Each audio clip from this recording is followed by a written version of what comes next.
Holidays-nale, adu namma GT Holidays da. GT Holidays, South India's #1 travel brand. You know you are special when you're with GT Holidays. மும்பையில் அடுக்குமாடி குடியிருப்பு இடிந்து விழுந்த விபத்தில் உயிரிழந்தவர்களின் எண்ணிக்கை 15ஆக அதிகரித்துள்ளது. மகாராஷ்டிர மாநிலம் மும்பையில் உள்ள வீரார் கிழக்கில் ராமாபாய் அடுக்குமாடி குடியிருப்பு ஒன்று உள்ளது.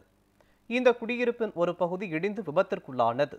தகவல் அறிந்து சம்பவ இடத்திற்கு மீட்புப் படையினர் மக்கள் உதவியுடன் மீட்புப் பணியில் ஈடுபட்டு வருகின்றனர். இந்த விபத்தில் 1 வயது குழந்தை, அவரது தாயார் உட்பட இடிபாடுகளில் சிக்கி இதுவரை 15 பேர் உயிரிழந்துள்ளனர். மேலும் இடிபாடுகளில் சிக்கியவர்களை மீட்கும் பணி தீவிரமாக நடந்து வருகிறது. இந்த விபத்திற்கான காரணம் குறித்து போலீசார் விசாரணை நடத்தி வருகின்றனர்.